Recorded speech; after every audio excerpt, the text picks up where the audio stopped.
মুক্তিযুদ্ধের ৫৩তম বিজয় দিবস।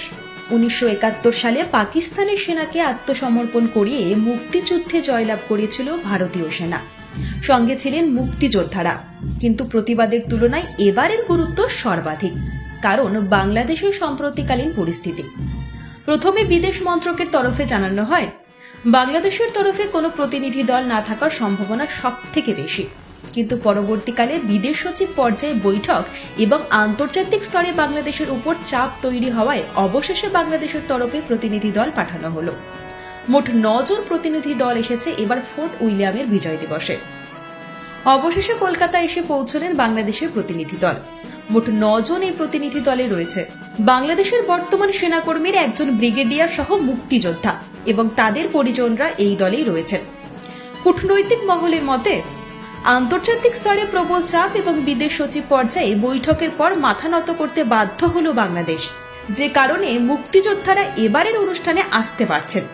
তবে উল্লেখযোগ্যভাবে বিদেশ মন্ত্রক, প্রতিরক্ষা মন্ত্রক এবং প্রধানমন্ত্রীর দপ্তর থেকে অনুমতি না আসায় বাংলাদেশের প্রতিনিধি দলের কোনো সদস্যের সঙ্গে আজ ভারতীয় সাংবাদিকরা কোনো কথা বলতে পারবেন না বলে জানানো হয়েছে।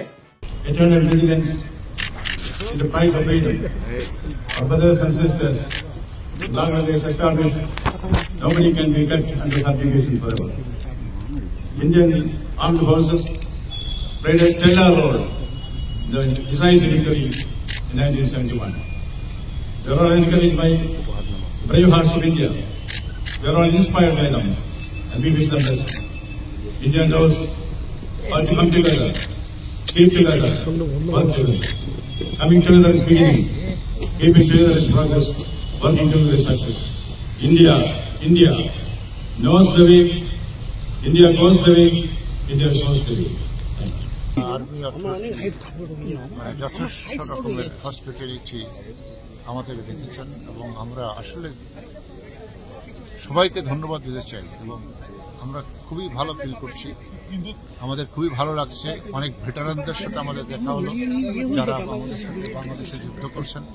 সুতরাং আমরা ওভার হুইল, মানে একসঙ্গে যুদ্ধ করেছেন, কিন্তু এই মুহূর্তে পরিস্থিতি কি কিছুটা বদল হয়েছে? তো এটা সুনামগঞ্জ নীলফামারী ত্যাগের পরে আমি যশোরে যুদ্ধ করেছি। হ্যাঁ, যশোরে যুদ্ধ করেছি। বর্তমান এটা আমাদের এল্ডার আছেন।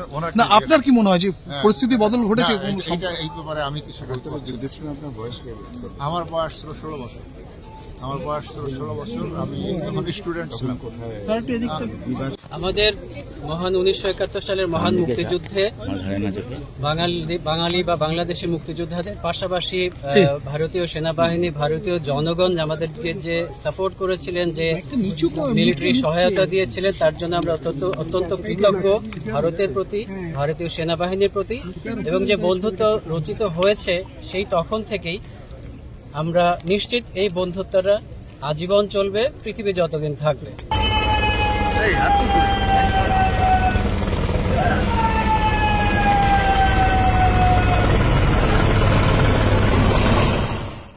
ব্যুরো রিপোর্ট, আজ বাংলা।